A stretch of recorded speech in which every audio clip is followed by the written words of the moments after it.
your head down, laser focus, and then all of a sudden it's squirrel. You're totally distracted by some shiny object that takes your focus away from the very thing that you've been working on. It makes you question yourself, you have doubt. And in today's episode, I'm going to help you figure out how to get rid of squirrel brain so you can focus on the big vision that you have for your business. And stay tuned because I'm going to give you the single most impactful strategy that will help to really get rid of squirrel brain for good. Hello, coaches. Welcome to this week's episode of the BDC show. We're talking about squirrel brain. Squirrel brain. The best way I can, my visual for this conversation is the movie Up. Have you ever seen that Disney movie? It'll make you cry. Or it's a Pixar movie. I don't know. But I definitely can visualize so many scenes from this movie. But the one is when the main character, there's a guy, an older man, and also the dog. And forgive me if you're a master of these movies, you probably know their names, character names. I don't know their names. But when I think about this show or this movie, I have this topic, I should say, for this week. All I have is this visual of the dog. He's talking to the man, and it's like, squirrel. He cannot focus because there's literally a squirrel. And I see this reused so many times, but that's really what we're talking about is when you're trying to focus in your business, but it seems like these squirrels are running by, and all of a sudden you're looking left, you're looking right, and it keeps you from your goal. And I think this is a real problem for many coaches. And I know it is because A, I suffered from it, but B, my coaches suffer from it. And it comes up a lot of like, where should I put my attention inside of my business? And so today I'm going to give you some tactical ways and some internal reflection to really help you stay laser focused on your business. I've said many times, I'll say it again. Any business strategy works if you're consistent with it. However, squirrel brain is what takes you away from consistency. And I know inside the BDC, this is one of the things we're aiming to support our clients on going with is consistency. Choose the strategy and double down on it over and over and over. And sometimes what happens that keeps us away is this kind of sabotage. There's so much noise out there. There's many coaches teaching coaching. It can feel like there's shiny objects out there. There's so many great ideas you get, right? Because you're a creative, you're a visionary. That's the fun part of entrepreneurship. But then the internal question is like, is this an idea I should run with? Is this an idea I should ignore? Is this the idea that's going to make me go viral and make 7 figures in 30 hours? But this is actually the one thing that really I think is a sneaky sabotage that I want to walk through with so many people is because our expectations are that there's linear progress in our coaching business consistently. And then what happens is as we begin to move through our coaching business, we start to see that it's nonlinear. It's very much we have excitement and momentum, then it falls off. We feel like we're going back. It's like this crazy convoluted path that somehow just keeps ticking up. But because there's a gap between our expectation and the reality, we tell ourselves this story often that it's not working. And when we tell ourselves the story, it's not working, we get very tempted to follow squirrels. And so we follow those squirrels. That squirrel takes us all the way back to the beginning, and we find ourselves in this constant pattern of starting over, which consistently takes you further and further from your goal. Man, I suffered from this. I tell my coaches often, had I just like hung with an idea instead of thinking that I was missing, and I would pursue these ideas thinking like, that's going to grow my email list by 1 million subscribers overnight, right? And I kept looking for the jackpot. And sometimes what I realize now is that those jackpot searches kept me starting over a lot. And I would have probably created much more impact and financial success faster had I not been chasing the squirrel consistently. So if you're getting a hand up right now, you're like, that's me. Have no fear. I'm going to actually give you some tactical strategies today to help you control squirrel brain and get you laser focused. And I think that right now, as we face summertime and we face kind of a change of schedule, I feel like this is such a valuable lesson and a conversation to have. So please, as you're listening, screenshot the episode, tag me in it, have a conversation with me in the DMs. I want you to know you're not alone.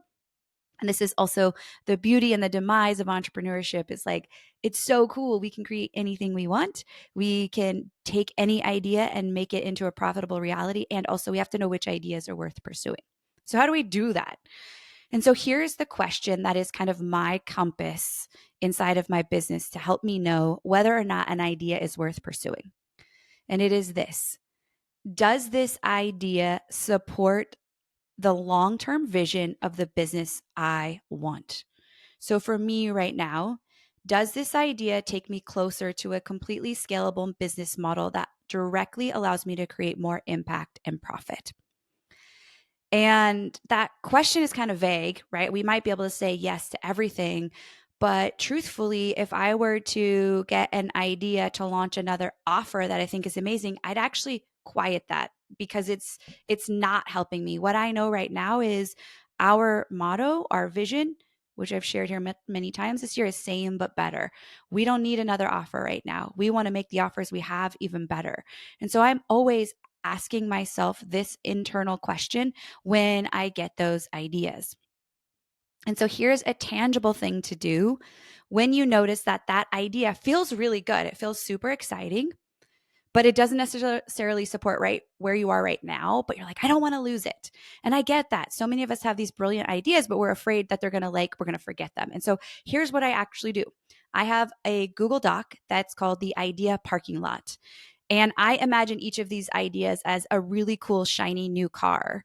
And I could easily be like, I want that car. And the question is that car going to get me to where I want to go? And so what I do is when I have those ideas, I go and write them. So write about them in this Google sheet. So I have lots of cars right now parked in my idea lot. Some are literally from 5-6 years ago. And I type them in there. I give a description, like anything that's on my brain, and I just put it there. And if that idea keeps coming up, then I'm kind of like, okay, it's been put on my heart repeatedly for a reason. Like, is God trying to send me a message? Is this like coincidence? What's happening? But the cool thing is once I know it's in the idea parking lot, I can just let it go. I know it's there, it's safely parked, and I can go back and revisit my idea parking lot whenever I want. And when I find that that idea is useful, I can put it into action. If I find that, man, years have gone by and this idea really hasn't come to fruition, then I know it was probably just a shiny object. But what I find is this creates this like breath of fresh air around knowing that you don't have to keep everything in here and ruminate on it. Like, let it be there and come back and visit it. And so that's one way. The other thing I want you to understand about your business is something I talk about often is fixed versus flexible variables in your business or circumstances in your business. So fixed means they stay. Flexible obviously means they can change. And so in our business, we have things that are fixed. In our business, inside of those fixed opportunities are things that we can change. So for me, inside of my business, my podcast is fixed. I will have a podcast. I know it works. I know I love it. The flexibility is the style of the episodes, who we have on the episodes, how we change the show notes. So I know I'm going to show up to do a podcast, but we're going to test some of these other variables inside of our business. In your business, you have the same in what I call the ecosystem, like having a business ecosystem fixed. Everybody should have an ecosystem. The levels of the ecosystem, something I teach in my BDC community, will be flexible. For me, my ecosystem flexibility is driven by webinars. I love webinars. And so that methodology may not be the same for you, but having an ecosystem where new followers come in, they're warmed up through some sort of value give, then they come into my offers, that could look very different for you. For me, I leverage teaching, coaching, and webinars because I know that that's where my people love me the most and what works best for me. And so going back to squirrel brain is you have to figure out what is fixed in your business and what is flexible. So many of us are trying to focus on all the flexible things. So you're all over the map, going really wide instead of deep, instead of going, okay, I'm going to focus on two things: webinars and podcast pitching. For me, those are the things I focus on, to be transparent. And so I'm not worried about being masterful on LinkedIn or being great on YouTube or hosting challenges. I just know what gets me results. So I really encourage you to figure out what's fixed and what's like exerting all of this energy in your business that's around flexibility that doesn't necessarily exist. And really on that note is play to your strengths. What do you love to do? What makes you excited? If you're somebody who loves intimate connection, then getting on a podcast and speaking is fantastic, or having intimate conversations, being a guest on a podcast. Then maybe networking is your way that you're getting out there, because you get to have those conversations. If you're a total introvert and you don't love to do that, then you're probably going to leverage something else. Maybe it's guest blogging or writing for other communications. And so play to your strengths and understand that, again, everybody's business model is different. You got to figure out what your fixed and your flexible are, because then when those squirrels come, then you're not going to be tempted to be like, oh God, I'm missing out. You already know what's fixed and flexible. You know what your strengths are, and you're able to easily say, like, this is not for me. It's kind of like when Threads came out and everyone was like, you got to be on Threads. It was like, no, you don't. I know what my fixed and flexible are. I'll create the account and go through the algorithm stuff, but I don't need to be active on there because I know what's working for me already. When it comes to squirrel brain, like in the moment when you're working in your business, two things that I think are really powerful on the day to day are these two things: have an outcome goal, use timers. And so what I mean by outcome goal, like right now, today isn't, as I'm recording this, is a podcast batching day. So I'm literally going from 8 to 3, recording only podcasts. But I didn't just write on my calendar, record podcasts. I knew exactly that I was going to be recording 4 live coaching episodes with guests. I was going to be having 2 really well-known guests join me. And then I was going to be recording 4 episodes, and I knew the exact titles. So there was no question like, what should I sit down and record? I'd done all that pre-work already on a separate day, where my action items were to create content and show notes for these episodes. So I think a lot of time we sit down at our computer like to do quote unquote work, but we don't really know what that work is going to be. And so define and set your outcome goals so that when you sit down at the computer to do your work, you know exactly what the byproduct or result is going to be. It's a total game changer. My community loves it. They say they're so much more productive when they actually do that. And then along with that is just setting a timer. Sometimes we get caught up because we want to complete a project, but sometimes just saying, I'm going to work on this project for an hour and I'm going to do that every Tuesday at 10. And until that project is done, we actually get way more done because we're less caught up in the details, or we have less shame around incompletion.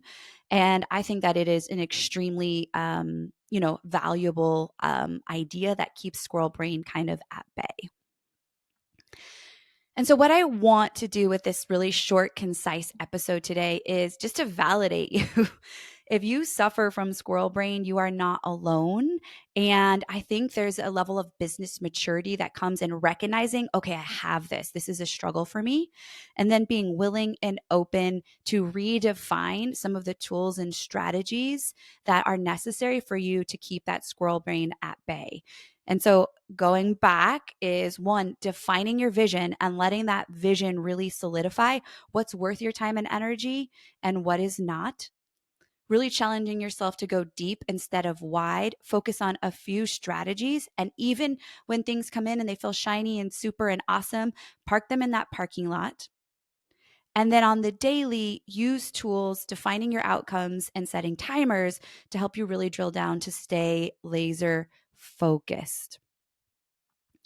The one thing that I believe really creates success for entrepreneurs isn't how much you know about business, isn't how much how awesome you are as a coach in a lot of ways.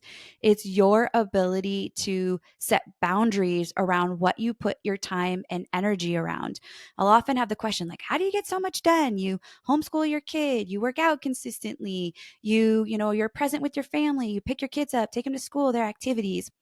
I'm not a magician. I am not a unicorn. But what I've really honed in on is massaging that squirrel brain and practicing those skills that I just mentioned today to help me be okay with letting some of those squirrels just pass me by, and understanding that they're just another idea and a thought that are tempting me to go away from the vision that I have. And if you don't have a vision, then maybe today's homework for you is just to go out and create a really clear, like, where do I want to be in a year? Where do I want to be in 2 years? And when you have that, it makes it so much easier to say no to the squirrels that don't serve that vision. And so I'm super pumped for you to really take to heart this as you approach the summer months and there's more opportunities for downtime, or maybe you're vacationing, you have your kids at home. when you are clear on these things, it allows you to be so much more productive in the time that you have. And so I'd love to keep the conversation rolling, of course. Head on over to my Instagram, send me a message. I'm going to be talking about squirrel brain all week. I'll be showing you some tactical ways that it happens and improvements I make over time to really help keep that at bay, as I mentioned. And as always, if you love this episode and you know that you have a friend, a colleague, a fellow coach that would benefit, I would be so honored if you would just copy and paste the link, drop it to them in a text, and say, you got to go listen to Amanda because this episode will blow your mind. So, coaches, I'll see you right here, same time, same place next week. And I hope you're enjoying summer.